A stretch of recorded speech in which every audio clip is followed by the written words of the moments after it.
Hello, everybody. Welcome back to the Beyond the Backboard Podcast. Today, we are beyond episode 19 because we're at episode 20. We're live on YouTube. There's probably not going to be anyone watching in here, but if you want to, you can watch this in post. My name is Max. His name is Omar. His name is Earl. We're here to talk about all the big NBA news. I'm excited because the Knicks beat the Raptors, and I'm excited because the Lakers lost.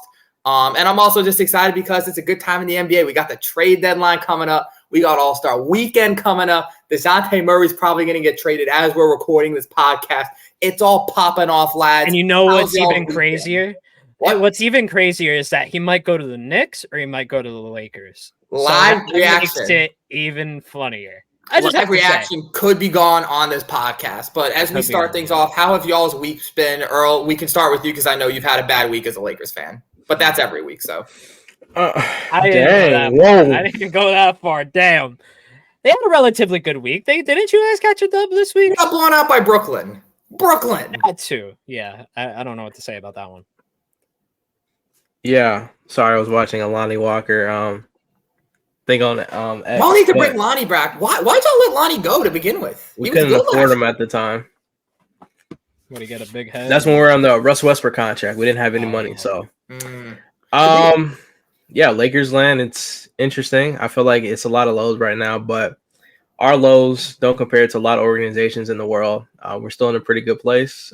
Couple moves, we'll be all set to go, and we're in the same spot last year, and we went to the Western Conference Final. So I'm not too nervous. Got a couple things to work on, but overall, as a Lakers fan, I'm feeling pretty hopeful. We don't know what's going to happen at the deadline, and I'm pretty optimistic that we'll be okay. If you could make one trade right now, we'll exclude Darvin Ham. I know you would fire Darvin Ham, but if you could have one player go to the Lakers, who would it be? Who's like your number one trade target? Tyus Jones. Ty Jones? Okay. That's reasonable. He's a really good point guard, and we talked about it kind of last week. Like, he has the number one, technically, turnover to assist ratio, and our team, we struggle with turnovers, especially in the guard position, and having him kind of sit next to LeBron and AD run the show. Having somebody who can actually get Anthony Davis the ball in a pick and roll will be refreshing. But yeah, he's been shooting the 3-point shot at a high percentages last month. So I'm excited if we're able to get him. I know the package is probably cheaper than we will have to pay for Javonte Murray or Murray, and who else was the other person? Zach LaVine. Just stay far away from Zach LaVine. That contract is disgusting, respectfully. But yeah, that's kind of my thoughts. That if I could bring one person, it would be Tyus Jones. Yeah. He's a really good connector through the offense. I feel like you guys would actually benefit from somebody like him that makes you guys a true contender that can actually win games during the regular season as well. Yep. Yeah. What's crazy about Tyus Jones is he's like led the NBA in turnover to assist ratio of like 5 years, maybe even 5 straight years. I don't know. He's just insane. Like, he is the most efficient point guard when it comes to that. And just people sleep on him. I know he's kind of well known within NBA circles, but in terms of just like in general, no one really talks about Tyus Jones. But like, dude is who you want in a point guard. Like, he's not going to go out and drop 20 on anyone, but like, dude is going to protect the ball. He's going to hit the open man. I think basically any team in the NBA would love to have Tyus Jones. It's just unfortunate he's kind of banished to his role in Washington right now, but he's someone I think everyone would love. You mentioned another name there, Zach LaVine. I don't know who's going to take Zach LaVine. Like, I personally don't even think he's going to get traded just because I don't think there's anyone who needs him. I think he's going to get bought out of his contract. You can't even buy out that type of contract, bro. Yeah, I mean, it's 4 years. Like, he's got like 120, 160 mil. You can't buy that out. That's too much. You can buy out like a 1 year, a 4 year, no. Yeah, no, that's what I'm saying. They're probably going to wait till he's at like a 1 year contract and then just buy him. 3 years to go. Yeah, literally. Yeah, I mean, they'll be high schoolers by then. Okay, but who wants to actually take that contract? Nobody. I think the Knicks are probably the only willing team, but Zach LaVine doesn't want to go there. No, I don't think we're willing. Nobody wants to willingly go to the Knicks unless you're traded there. That's crazy. That's crazy. You know what? I'll say that because Bruce Brown said today that Bruce Brown. Wow. Isn't that your top trade target? Not mine. I don't own the Lakers right now. I'm just saying though. No. As a general openly campaign to come to the Knicks. He was literally like, I'm the kind of guy that, tips I'm a Thibodeau guy. Like, yeah. And what is Bruce Brown? I don't know. Bruce Brown some tampering law? Is he an all-star? Is he a superstar? That's what I'm more likely. He's a solid guard that could come I know. provide what we need. We don't need. Our biggest misunderstanding around the league is that New York needs a star. If it stands where we are right now, we have a solid chance of making the ECF. We have a solid chance of beating the Philadelphia 76ers in 7. We have a solid chance of beating the Cleveland Cavaliers in 7. We did it last year. Philadelphia, we didn't get to see. But this year, we blew out Philadelphia, respectively, with Joel Embiid. Regular season. You got to beat a team 4 times, Omar. You have to beat a team 4 times. In a playoff series, a great team is going to fall 1 or 2 games, but you got to beat that team 4 times. You got to make 4 adjustments to take out Joel Embiid out of a game plan. Tyrese Maxey, Tobias Harris, all those guys aren't going to have 4 bad games all at the same time. Mm-hmm. When they all click and they start winning 100%. Games, it's different than that's what I'm trying to tell you. It's a different vibe than a regular season. But that's exactly what I'm trying to say. I don't think they're going to start doing any better than where they are right now. I think Joel Embiid is probably going to improve, yes, because he's the reigning MVP, and I think he's the best player in the NBA as it currently stands. But he doesn't have much around him, and that's what it comes down to at the end of the day, right? He has Tyrese Maxey, he has Tobias Harris. Tobias Harris, he'll give you 25 one night and then 5 the next. Well, all you need is one night for Tobias to have 25 and Joel to go off. That's all you need. Okay, you don't need and Joel can go off. Joel got 31 and 10 against us, and we still won the game by a lot. But I get what you're saying, Matt. I'm sorry, not Matt. Sorry, Matt. Omar, I get what you're saying, but when it comes to a playoff series, man, you have to game plan against that team 4 times. Okay. It's different than playing a regular season game. We won't see you, and then we'll play you again, 3-4 months later into the season. Like, it's just a different vibe. That, I feel like you're implying that the Knicks have no chance of beating Philly. But that's not what I said. You said that you're going to beat them in a playoff series. I said we have a solid chance. I'm not saying you don't have a chance. I'm just saying, like, Max, what do you think? I want to see what I'm just curious if y'all think Philly are contenders or not, because I don't know. As it is, I would put Philly as a legitimate contender, and I would put them ahead of a lot of teams that would probably surprise you. Like I'm not putting them on top of the Bucks or the Celtics. Right now. I would agree with that. That's top tier. Yeah, if I had to pick, they're in this. I'll say this: they're 1 tier under. Yeah, they're in this limbo. I feel like if I had to place it in divisions, it would be like Boston, Milwaukee, same level. Boom. And then the next level: Philadelphia, Cleveland, New York, Miami. I don't know if I put Cleveland in there. They got a lot of injury problems. Cleveland? Yeah, but Cleveland's up there. As it stands right now, though, they're winning. Yeah, they're 4th with the injury problems. That's the scary thing. I know it's mostly the same team as they had last year in the playoffs, but like if they're doing this well with the injuries, I don't want to see a healthy Cleveland in the playoffs. That is true. Yeah, and they're not with Evan Mobley, so that's my thought process too. Like that is true. They are 4th right now, but I would have to see like when it comes down to it. Playing a whole series, you got to be healthy for that. But right now, they do look good. They're on a nice little streak. But they have to get those guys back come playoff time for sure. I think they will. I think we can actually. I'll put Indiana in that top with Philadelphia, New York, and Miami. I'd put them there. I'd put Indiana there as well. Maybe a tier below that. But just because they just got Pascal, I want to give them the benefit of the doubt because Pascal is an amazing player and he's going to do awesome with Tyrese on the floor. I'm excited to see it. I'm sorry. Yeah. I'm excited. That's going to be interesting basketball to watch. Yeah. I mean, this is our first podcast since the Pacers trade for Siakam. They gave up the 3 firsts and they look good so far. You know, the duo looks solid offensively. Siakam is going to have a lot more spacing to do kind of what he wants to do. Obviously, playing with Tyrese is going to make everyone better. I'm personally not a huge believer in Bruce Brown, so I don't think they gave up much in terms of talent. This is maybe a controversial take, but I think Bruce Brown is such a layup merchant. Literally, he was only good. He only became a name when he started playing with Kevin Durant, and he could just get wide open layups under the basket when they triple team Durant.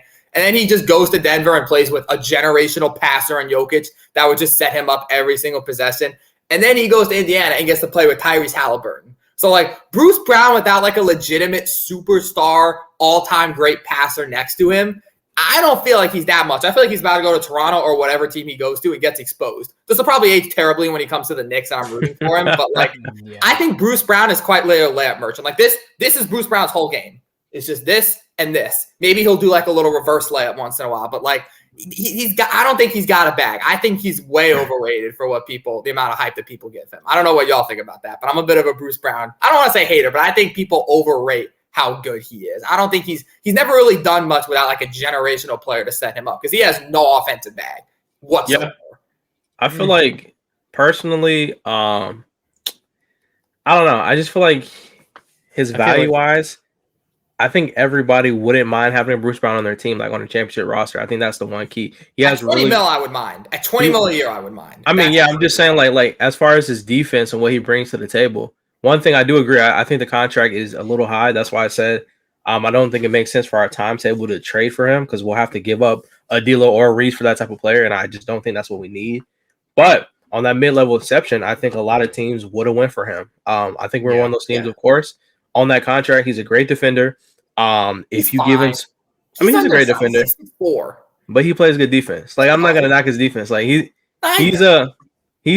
better than a lot of NBA players. He's a plus defender. I'll give him that. He is a plus defender guarding people his height. He is a plus defender. Yeah, I'll just do to take of. I'll just call him a great defender for what he's worth. Yeah, he does his role. Like he's a role player. A plus tier role player. He got paid like one. He performed in playoffs. On that Nuggets team, he had the benefit of playing with Jokic, Murray, Aaron Gordon, guys like that, and his role as far as like offensively wasn't that big, but there was possessions where even versus the Lakers, he made key stops versus us. He was able to get us into like different size of matchups. We had Reeves and D'Lo out there struggling at times, and that caused him to advance around. So if you are looking to compete for a championship, you want somebody aggressive like that on defense. He can hit a three, not very, very often, but if he's open, maybe he can hit one. Once in a blue moon. Yeah. But he's a good role player. So I won't knock him. I just think the contract is a little bit expensive, but there's teams out there would definitely buy into that. For sure. I just think he's an overpaid role player. And personally, I think Indiana would do a lot better. I don't know how their lineup is going to look going forward, but I think they do better with putting Benedict Mathurin at the small forward. I'm personally a believer in Benedict Mathurin. I think he could easily grow into like I think he's already like a borderline starter quality NBA player. And I hope he starts getting starter minutes because like he's 6'5", I think 6'6". Like he can play the small forward. You know, you got Siakam at the 4, Miles Turner at the 5. That's a big front court. So you can slide Ben Mathurin in there, get like a nice like uber athletic presence. You know, solid enough shooter, young player with a lot of room to develop. Fits kind of right in with what the Pacers are doing. So I think that would be the move that I would want them to make. Buddy is at the 2, right? Buddy's at the 2, yeah. So you got like Buddy Hield and Tyrese in the backcourt. Then you can slide Math at the 3, and then you run Siakam and Miles Turner. That's a scary starting 5 to me. That's a heck of a lot better than the starting 5 they were trying out before the Siakam trade. Because Siakam's probably going to go out and average 25 points a game now, playing next to Tyrese and getting the looks that he wants because the Pacers can space. I mean, that's the one thing, they play fast, but they also have great spacing. With Miles Turner at the center, obviously Tyrese is a great three-point shooter. Buddy Hield, one of the best three-point shooters in the NBA, period. So Siakam's not really known for his three, but when you're playing with guys who are, it just opens up the mid-range. He can play the low post more. He can bang inside a little bit more. He's a great cutter. So I really like the fit for Indiana. I'd say it puts them kind of in that tier, like Omar said, with like the Knicks, the Cavs, and the Heat. If I had to kind of rank the East teams, I would put like Boston, Milwaukee, and Philly kind of in that top tier. I think those are the 3 teams that are going to be contenders in the East. And then if you got like that second tier where it's like everything would have to go right for these guys to make the NBA Finals. Like the Knicks, we could, but like everything would have to fall into place. And like everyone would have to play at their max capacity. Like Cleveland, they could do it if, all their guys are healthy and like Donovan Mitchell's at like an MVP kind of level. Evan Mobley and Jared Allen are doing their thing. Then you got like the Miami Heat who like they're always going to be in the conversation as long as they have Spoelstra, Butler, Bam. That core is always going to be at least there. You give them the benefit of the doubt. And then Indiana, they were good before Siakam. They're going to be even better now. So I would say they're kind of at that bottom tier. But other than that, the other 8 teams in the East, I would not say they have any chance of winning a championship, respectfully. Yeah, of course. I agree with that. Yeah, I mean, you kind of hit the hammer on that one, to be completely honest. Maybe I'm a bit more of a believer in Philly, but I would put them as probably a top. I would put them as a contender. If we want to do like contender versus pretender, I would put them in contender. I think they are legitimately going to be a force. Here's why I'm not sure about Philly. I'm going to just live like pull up the standings real quick so I could just. Sure, I would say in the East, it's Boston, Milwaukee, and Philly. I think I would still give Milwaukee and Boston the edge, but I think Philly's going to take one of those guys to a deep 7-game series and maybe just win it. I think here's big three why stands. I'm not sure. Philadelphia stands at 28 and 13, while the next person up is 3 games behind them. That's a lot, considering like the gaps that you see, like with how close the rest of the NBA is. 3-game difference is actually kind of a lot right now. If you look at how close the rest of basically all the teams are in the West, there's like 4 games between 3 and 11, basically. Yeah, that's true. It was the same way last year. Don't get me wrong. And again, it's like one more. If we win one more game, we're ahead of Cleveland, and we're right. But there's kind of that gap. Like it seems like Philly's closer to those top 2 than they are everyone else. And we got to count too, like how many of those games did they lose when Embiid was out for that time too? Exactly. If Joel's healthy, and listen, obviously, Joel will be the first to say he's not had the greatest playoffs, but he's been banged up a lot in the playoffs. So if you have healthy Joel Embiid in the playoffs, I think this narrative about Embiid being like, bad in the playoffs or he doesn't have what it takes to win a championship, I think that's complete nonsense. They said the same thing about Giannis before he won, then he won. So then they switched off to Jokic, and now he won. So now all those haters are just coming at Embiid. And, as soon as he wins a championship, finals MVP, they'll move on to doing that to Shea or Luka, Yeah. And, like, the greats will eventually prove them wrong. And I believe Embiid is absolutely an all-time great. It's only a matter of time before he has that signature playoff run. And it could be this year, Now that he's got Maxey as a running mate, that might just be the fit that he needs to unlock, that 35 and 12 with 5 blocks self in the playoffs. Right. So I want to go for it. My bad. No, I was just going to say, I feel like Philly is still in the big 3, man. Like, anytime you have one of those players on your roster, like a Joel, a Jokic, a Luka type player, a Shea, you always have a chance. If you give those guys a playoff series, I think they've earned the respect enough to, have the benefit of the doubt of being able to advance in a round or 2. So, I think Embiid, healthy Embiid, he gets to the playoffs. I mean, we're talking about a dude who was averaging 40 and 4. I think it was 40 and 15 in the month of December. Yeah. And then he got hurt. Of course, they lost games in between, and the standings are a little bit different now. But, if he didn't get hurt in that stretch of games and then when it's 5 or 4 games, something like that, 6 games, somewhere in between there? Something like that. I mean, who knows how many of those games they win and where they are in the seedings. Yeah. And the crazy thing is he just came back, first game back from injury, and I think he had 35 and 10 again. Yep. Just right back to, all-time great, MVP caliber. Exactly. He's just a monster. There is just no stopping that guy. So I would be way more confident in Philly contending for a championship than a lot of teams out west. 100%. In the West. I agree. Oh, go ahead. Go ahead. Yeah, I agree. It's just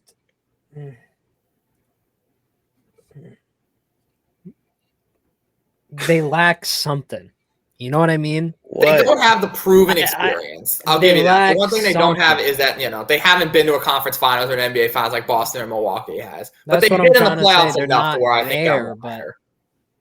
That's why everybody is saying right now that they think that a lot of teams can beat Philly. I feel like 4, 5, and 6, where they're standing right now, the Cleveland, Knicks, and Heat do have a solid chance to take Philly out of the playoffs. I would say they do, but I still like Philly in those series. I'm not going to say there's no chance, obviously, but if I'm betting on a favorite, I'm betting Philly there every time.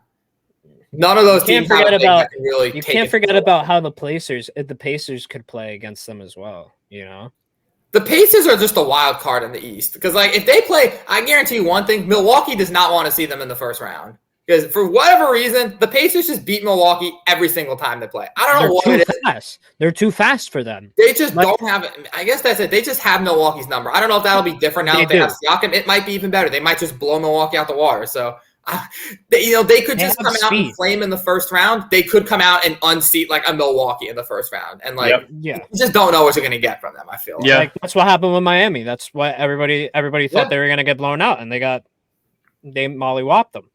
So it doesn't. They got mollywopped like heck. Hell yeah, shit.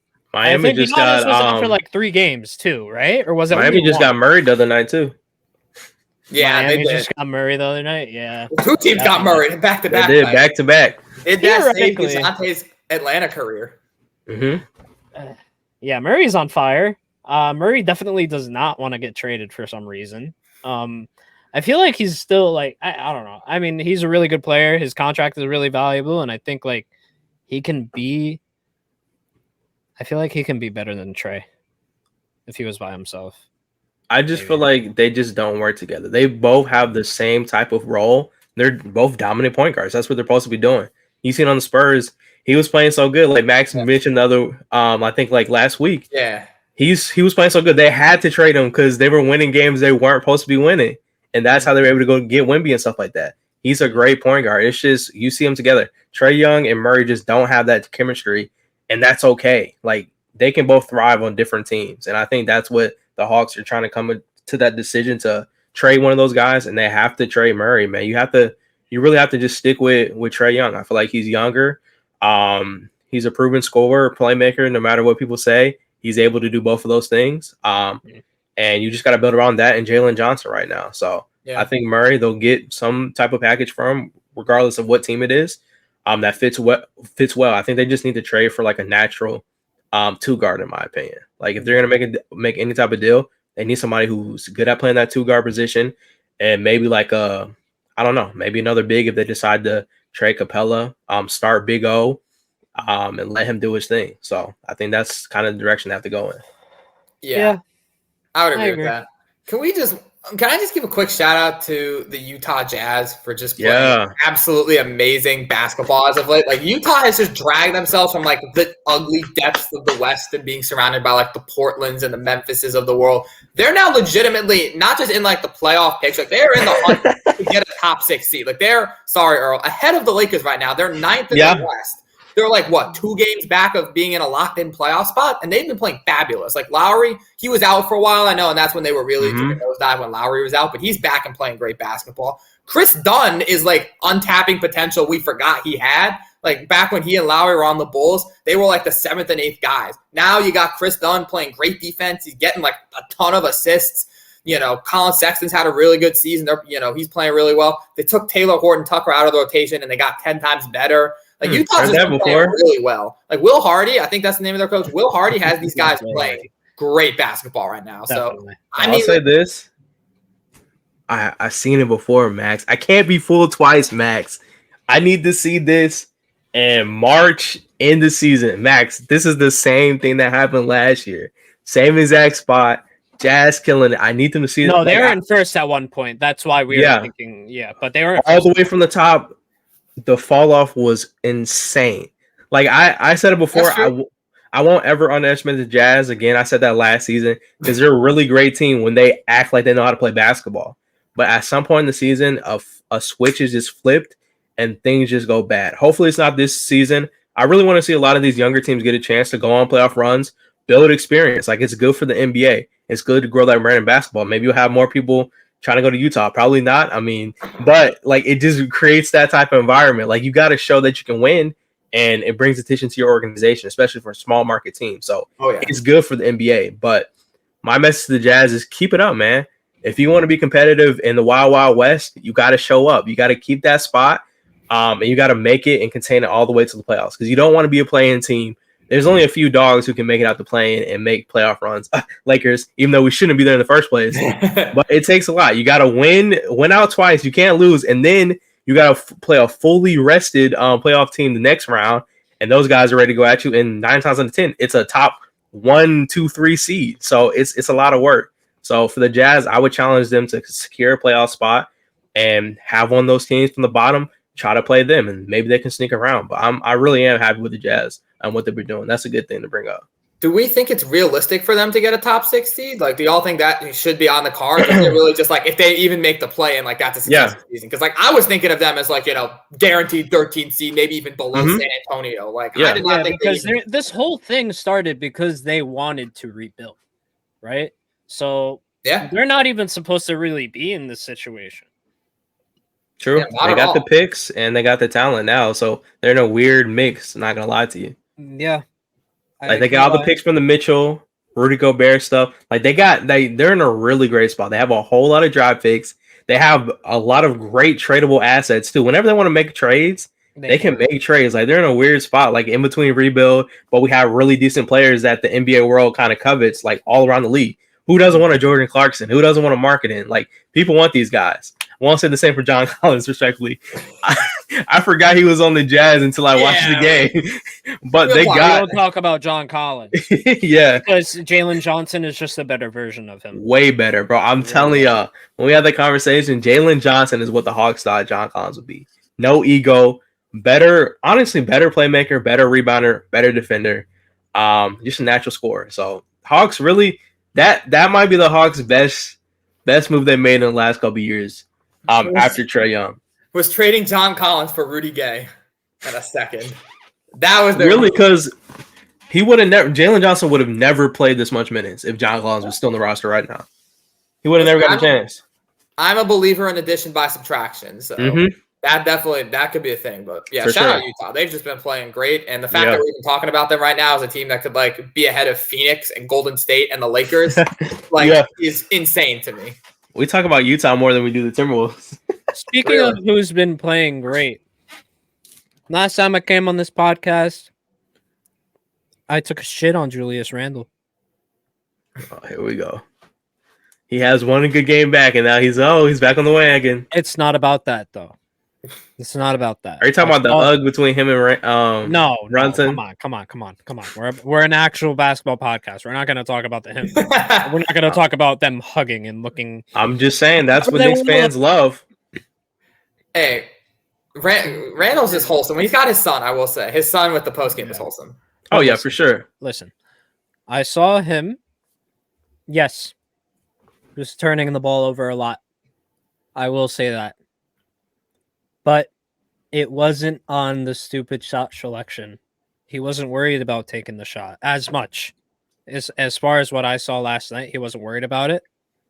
Most of those were bad passes. Yes, you got to make this decision. You got to pass the ball. Sometimes you miss. It's okay.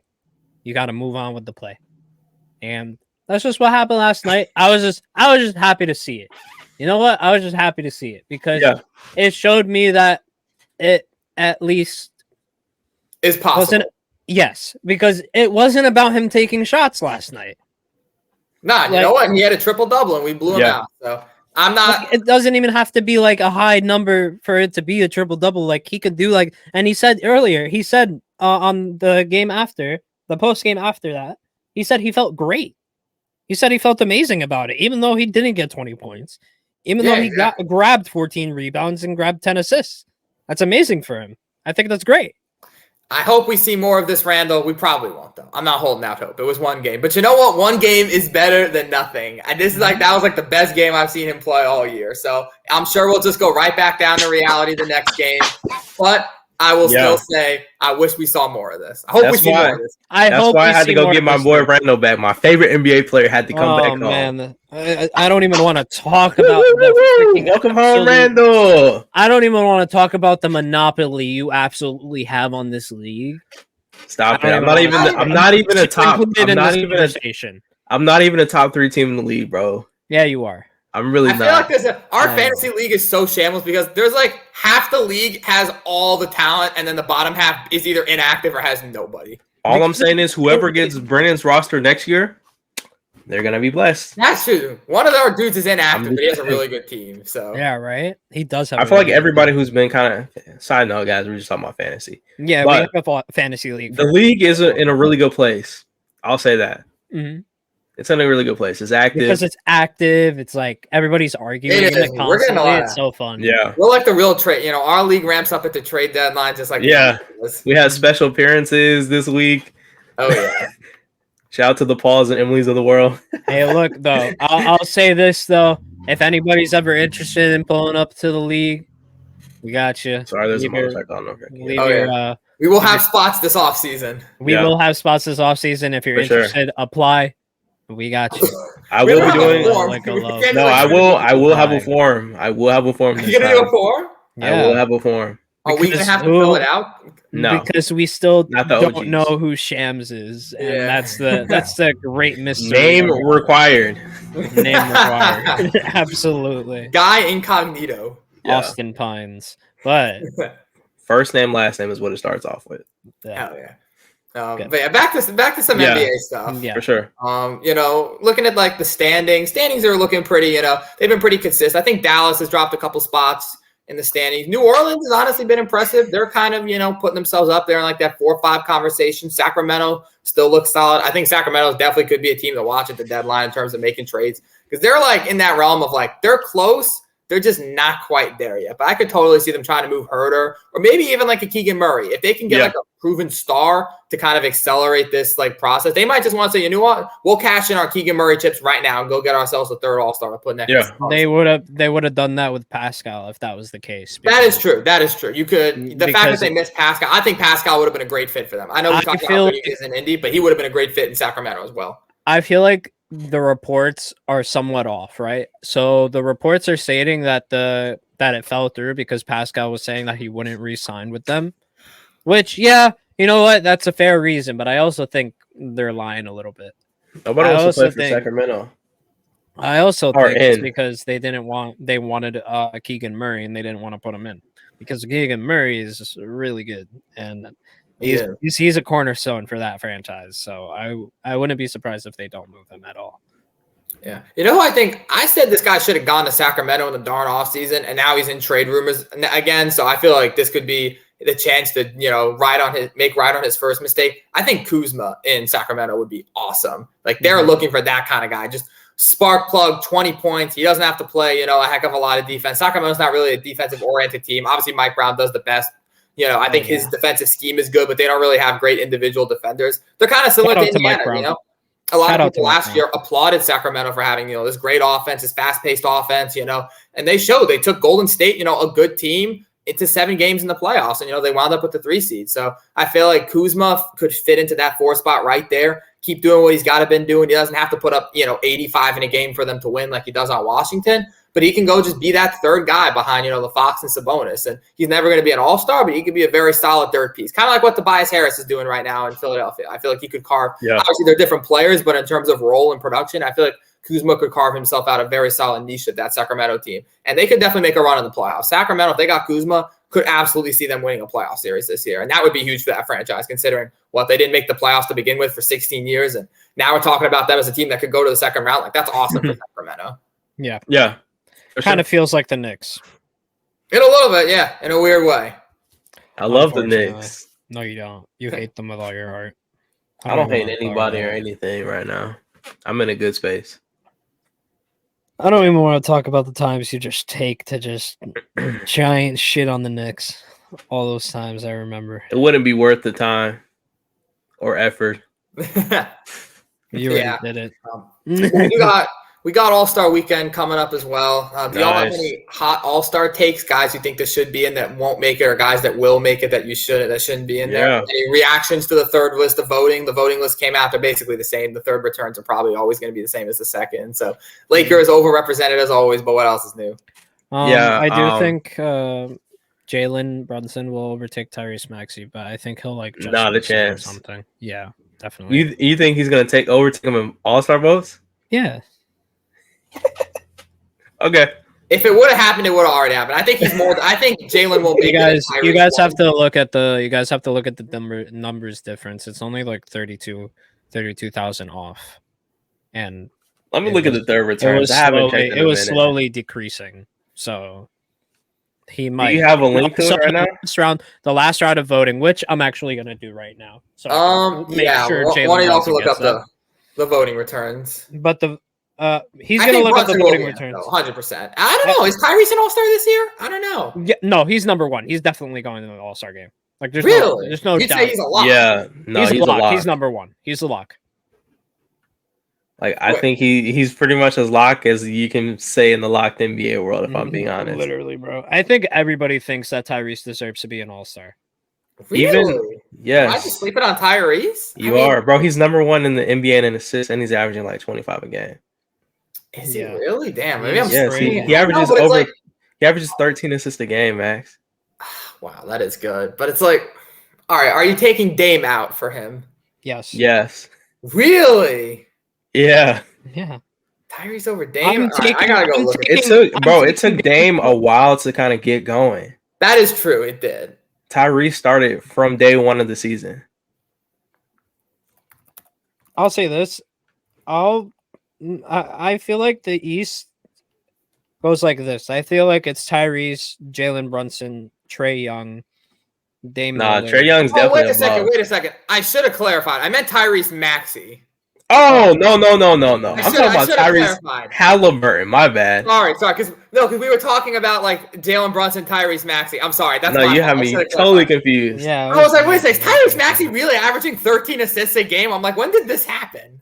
No. Yeah, that's what we have to specify. A lock. Hallie is a lock, 100%. I'm not sleeping that hard. No, I meant Tyrese Maxey. I was about to say Max. Yeah, we kind of know this, buddy. No. Tyrese is in there. Halliburton is in. I'm talking about Maxey. Do you think Maxey should be an all-star this year? I feel like it's borderline. Look, I feel like it's deserved, but I feel like he's just gonna miss it just because of the sheer talent in the East. Right. I mean, that's why I was asking. Like, are you taking Dame Lillard out for Tyrese Maxey? Are you taking Trae Young out for Tyrese Maxey? Are you taking Donovan Mitchell out or Jalen Brunson out or Halliburton out? Because if the answer to that is no, there's basically no spots left. All of those guys, no.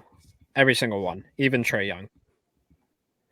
I'm trying to Trae Young, it has 1.449 million votes. So yeah. But again, remember the voting, and this is what I think is so stupid about the All-Star voting, why I don't personally You also vote. have to remember that coaches get a vote as well, and their votes weigh much more. Well, no, that's what I'm saying. The fan vote, as far as I'm aware, only matters for the starters. It only decides the starters. And once the starters are decided, the fan vote goes away. It doesn't impact anything. It's just the coaches, I think. So it feels there's no point in voting because, like, you're never going to vote, let's say, like in a Jalen Brunson case or a Tyrese Halliburton case. They're never going to vote, the established, the Jokic's, the Brons, the MBs. The starters are basically locked. Unless your name is Andrew Wiggins and you got all the K-pop stands on your side. I think All-Star voted actually ended. So there's no point in wasting my vote for guys like, if Jalen Brunson gets up to like 4th or 5th in the voting, he's not going to get in the starters. And then those fan votes go away, and then it's just a coaching ballot. So it's like, why am I going to go vote for the guys that I think are deserved when they're not going to get it anyways? And my fan vote isn't going to decide the bench. Like, I don't think, this guy should be a starter. I don't think, trying to think of a good example. Like, Paul George shouldn't be an all-star starter, but he should still be on the all-star team. But I got you guys. It doesn't matter because the coaches are just going to pick the bench anyways. I have the list here. And if we're talking about front court and then back court, like starting wise. Yeah. Okay, I'll just name the first 3 in each, or first 4 of like front court, back court, guard. Okay. Sure. Okay, go ahead. Okay, so front court for the West, we got Bron, of course, Jokic, of course, KD and AD. Those are the top 4. Right. Western guards. No point in voting for anyone else. You want to vote for Zion? Doesn't matter. Yeah, he'll be probably on the bench level. Right, guards. That's what I'm saying. Let's say Zion finishes in like that 5th to 6th range. That he's not good enough to be in the top 3, so he's not going to start. And then the fan votes go away, and it's just the coaches mattering. So unless you're literally top 2 or 3 in the fan vote in your section, it's irrelevant. It's not like the fan vote plays any weight in the bench at all. So it's like, why am I voting? I mean, I think I think the way they do it is it's a percentage either way. Is like it? Even with these, even a % of the bench. No, I'm just saying. Yeah, I'm pretty sure it's all just a percentage. Like they take in these votes and they count it by coach voting and stuff like that too. They have a percentage, and then I think media has a vote too.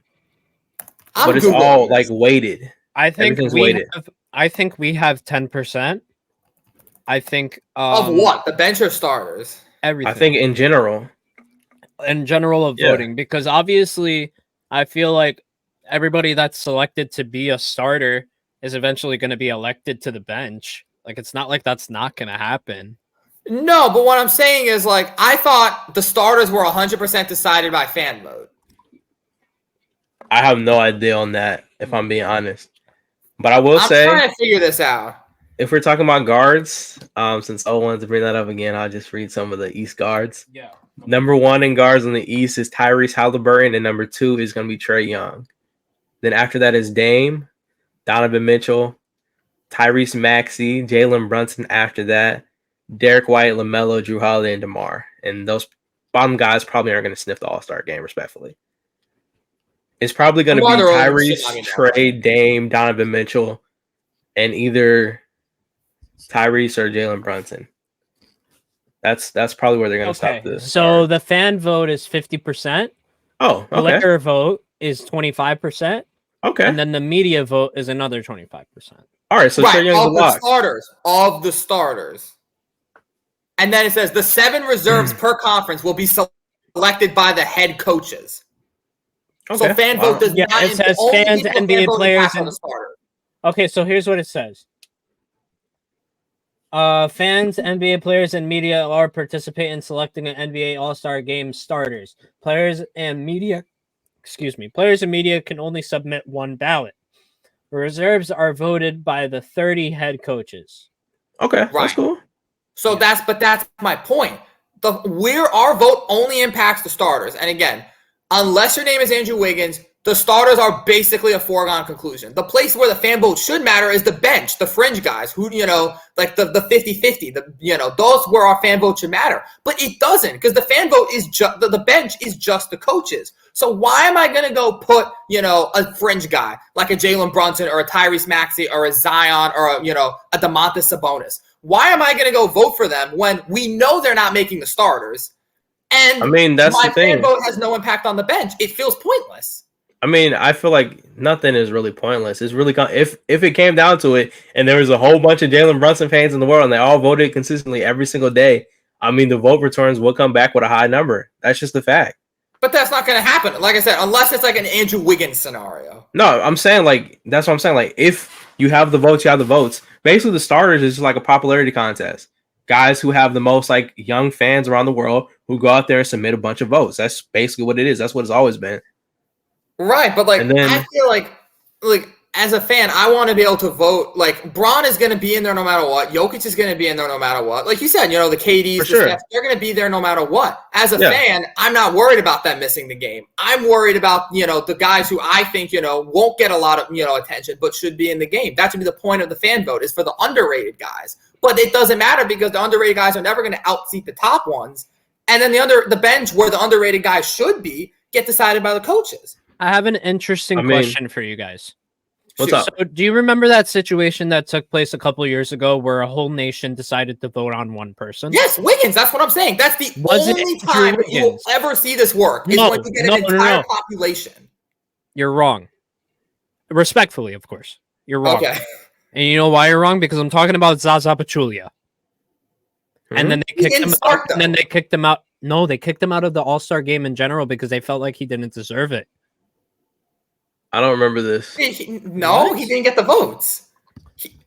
I don't think he got enough votes. That's okay. So let's say there is a player. Okay, let's say there is a player like Zaza Pachulia. The fans really wanted. He probably was in the top 6 or 7 vote getters, but he wasn't enough to get the starter, to get the designation of starter. If that was, and then of course the coaches didn't vote for him. If that was the case, man, then Victor would be number one in or top 3 in overall votes if all of France was voting for Victor.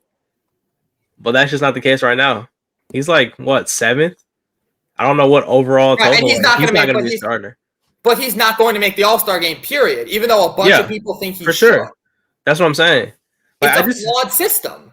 I just feel like either way, it could be a little bit better, but I just think, I don't know. I never really had too much thought into it. I usually just put one vote out. Here's how I think it should work. It should be, you run the fan vote, however you want to calculate that, you run the fan vote, fine.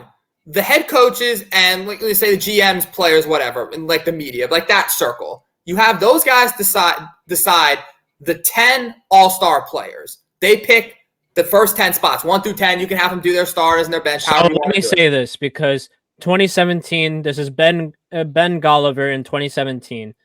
It says 2017 NBA All-Star Game. West leaders in fan vote: Steph Curry, James Harden, Kevin Durant, Russell Westbrook, Zaza Pachulia. So in the front court, it was Kevin Durant with 1.7 million, and then it was Zaza Pachulia with 1.5 million. Was that the final returns? That was saying not named all-star starters. So Durant wasn't a star. What is this? I don't know what you're trying to say, I don't know what your point is here. No. Yeah, I'm confused. Okay, you figure that out. This is what I'm reading from the tweet. The tweet is saying stuff about Steph Curry, James Harden, Kevin Durant. Yeah, no, I was right. What are you guys talking about? Okay, but what's your point? No, I'm saying, what do you mean? Like, why is this? Put it together. What do these numbers mean? I'm saying that he wasn't named an all-star because there was a change apparently between that time that got it to that point, to the 50%, 20%, 20%. And it says here that Zaza Pachulia takes credit for change in NBA All-Star voting. Call it for Zaza rules. Okay, cool. But okay, forget. I don't care about the Zaza rules. My point I was stuck on the Zaza rule.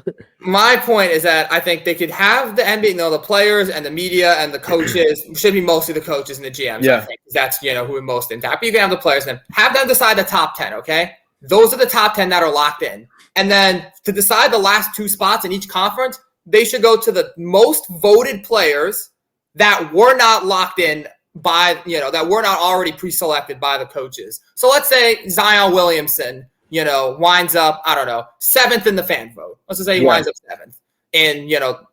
And all 6 guys ahead of him are named to the All-Star team by the coaches, but he's not. He would then get in to, he would get one of those last 2 spots in his conference via the fan vote because the fans really wanted to see him in. That's the point of the fan vote, to see the guys in the big game who other people are sleeping on, who the coaches are sleeping on, the fan favorites. That should be the point of the fan vote, is to get guys in who wouldn't already be in. Right now, the fan vote is pointless because all the people who are leading the top of the fan votes are going to be in regardless. It doesn't matter who finishes 5th, 6th, 7th, 8th, 9th, 10th, because those guys won't make it anyways. They're not going to be named starters, and they're not going to get picked by the coaches. So if we do it like this, where the fan vote decides the last 2 spots, and it's the top voted guys who weren't already locked in, then there's an incentive to okay, I'm going to go vote for Victor. I'm going to go vote for Derek White. I'm going to go vote for Porzingis. Because you know what? Jaylen Brown and Jason Tatum are going to be in there no matter what. But my vote could make a difference between getting Porzingis, one of those last 2 locked in spots, and not. That's what I think would make a meaningful fan vote. Because right now I look at the returns, I'm like, this doesn't matter. We already know who the starters are. And nothing below 3 on those lists ultimately matters. Like, it doesn't matter whether Jalen Brunson. If everybody took that approach, but okay, I understand what you're saying, and I get it. Too. But if everybody took that approach, then people who don't really deserve to be an all-star over those players won't be an all-star. We're still giving 10 spots to the coaches and the media, so that should lock in the confirmed top guys. Will still make it no matter what. True. I think I see what you're saying, Max, and I could see that. Maybe you have like 1 or 2 spots on each side that are purely fan votes to get your favorite guy in. I think that would be cool. And then the rest of those spots are just purely decided on the coaches. I see what you mean.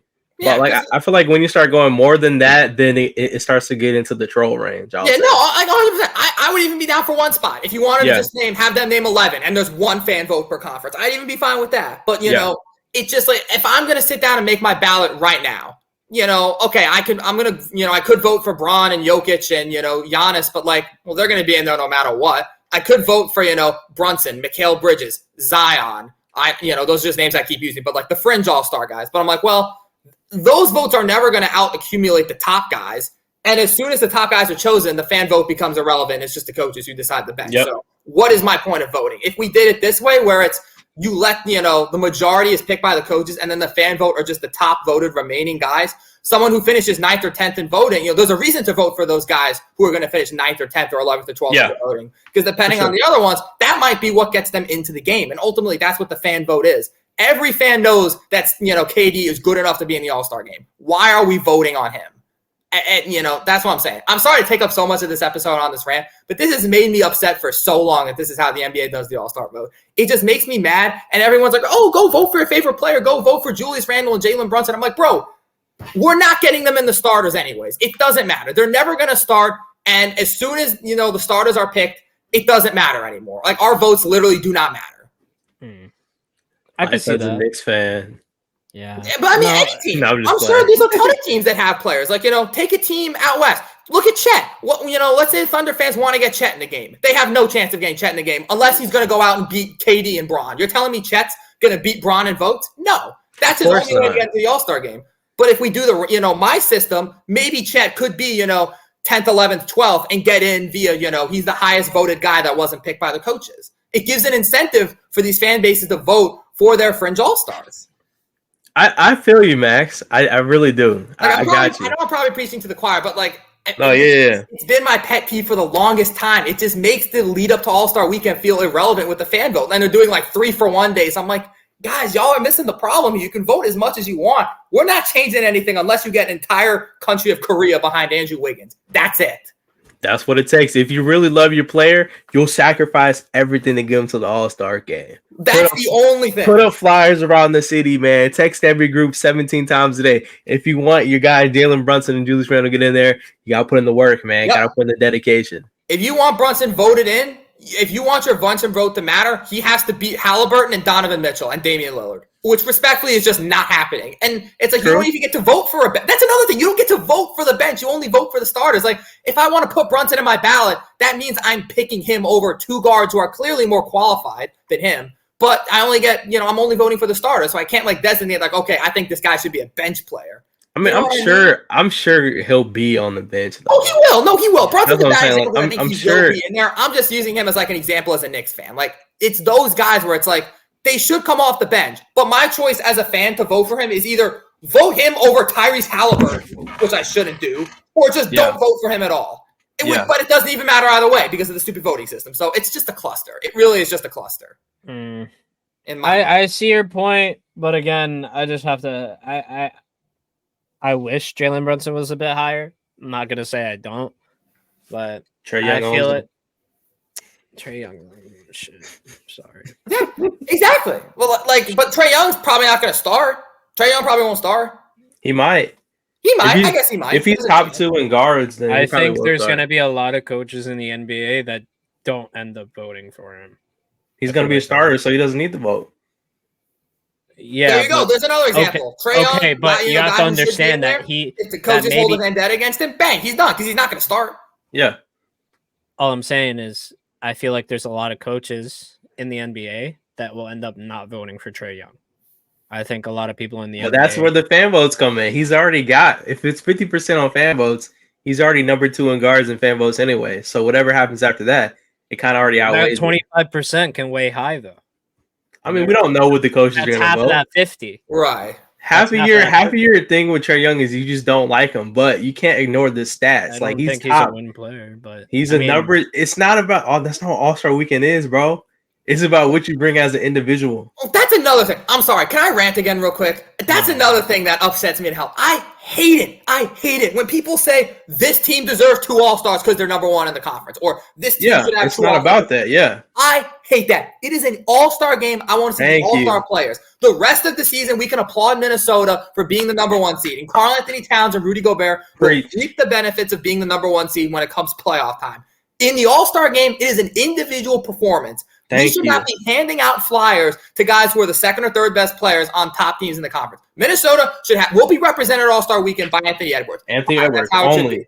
The Thunder will be represented by Shai Gilgeous-Alexander. That is how it should be. We should not force feed one of 12 All-Star spots to designate the best players in the NBA. We should not force feed that spot to Karl Anthony Towns or Chet Holmgren just because their team happens to be the number 2 seed. I hate people who keep that narrative. Oh, they're winning players. BS. The Lakers should have 2 All-Stars despite being at the bottom of the conference because Bron and AD carry that team week in and week out. The Suns probably should have 2 All-Stars. Booker and Durant should be in there despite being at the bottom. You're telling me you're going to knock Booker and AD out the All-Star game at the expense of Karl Anthony Towns and Chet Holmgren just because their teams have better coaches and better supporting casts. For the rest of the season, the Lakers and the Suns suffer from not, Booker and AD will suffer from not having a good supporting cast. For once, All-Star Weekend, let's give them their flowers. We can at least let them play in the darn All-Star game, right?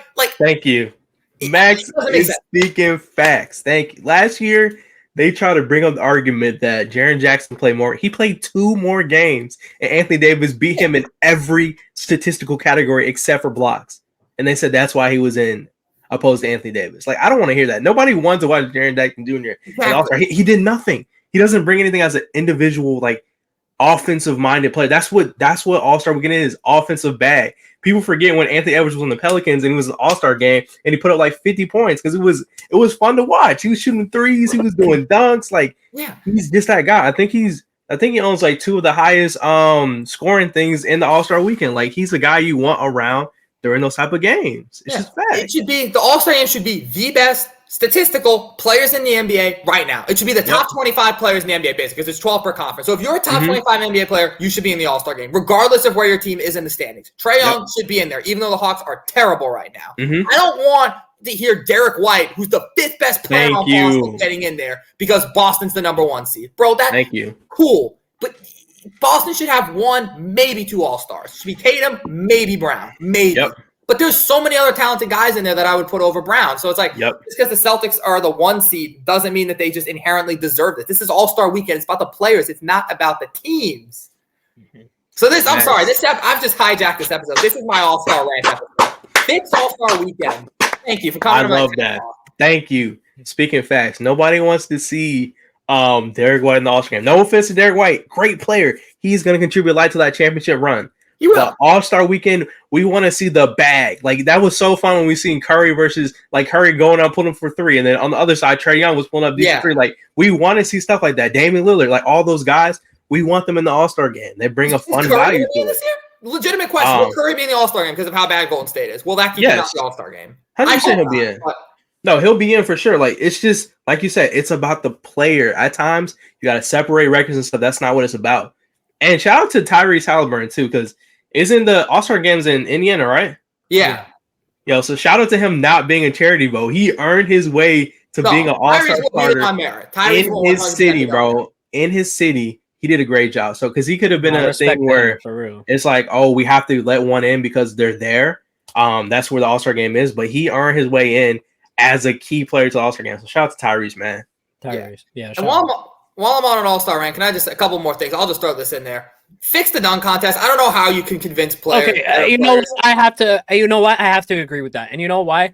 I feel like we should be voting on those types of competitions too. But they still gotta want to go in. Oh, you're talking about voting who wins or voting who goes in? Voting to who goes in or who the dunk contest. They still gotta decide. Like contest. They still got. I do agree with the 3-point contest, but the dunk thing is like the player still has to decide. Hey, I'll do it. You know what I mean? Right. That's where it makes it a little bit difficult. But 3-point contest. That's where here I'll give you this. I'll give you a solution to that. I'll give you a solution to that. I'm gonna use 3-point contest just as an example here. Grab the 15 best 3-point shooters in the league right now. Ask them before All-Star break. Yo, we want you for the 3-point contest. Is it cool if we put you on this list if you get voted? Yes. If not, I'm sorry. Right.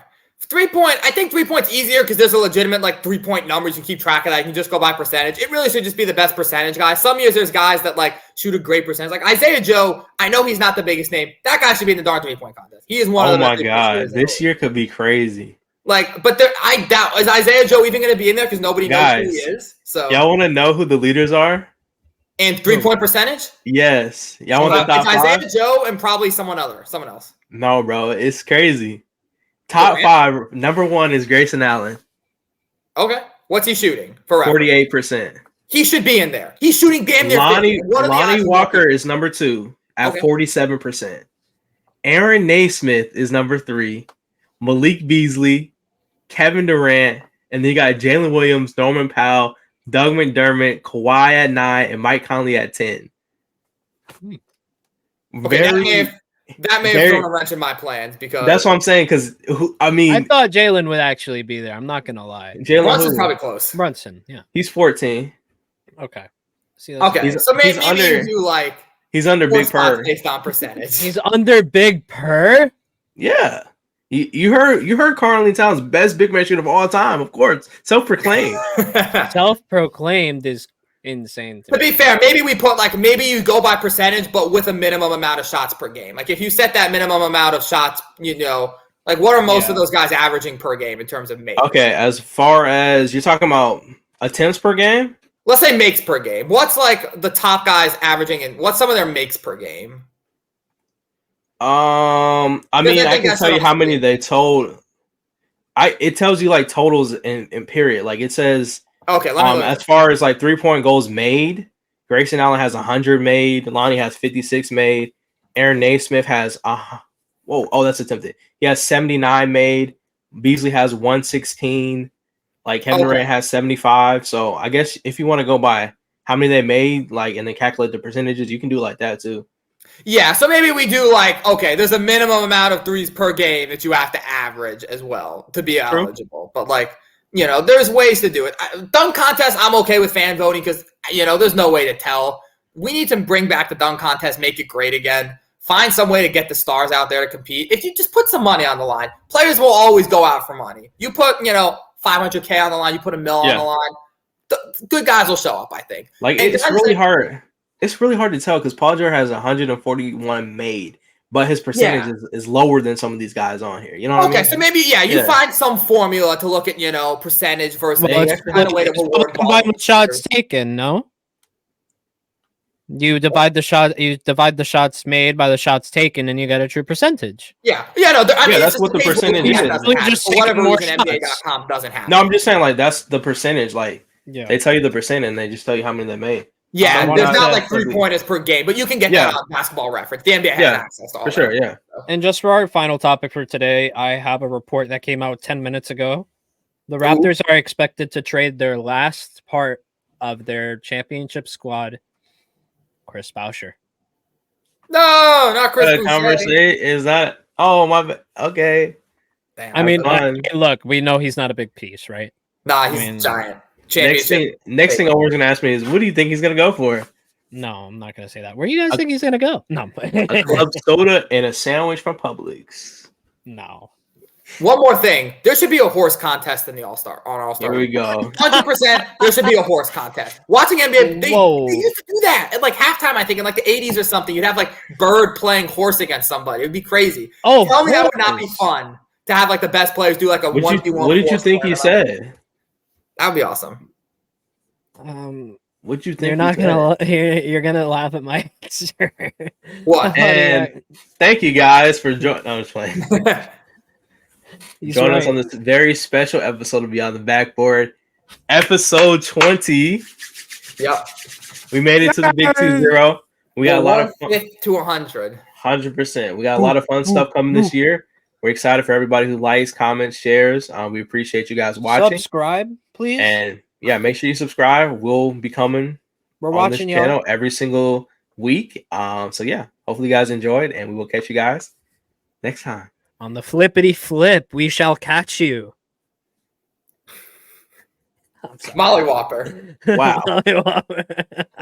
I'm sorry, I wanted to. I got infinity money.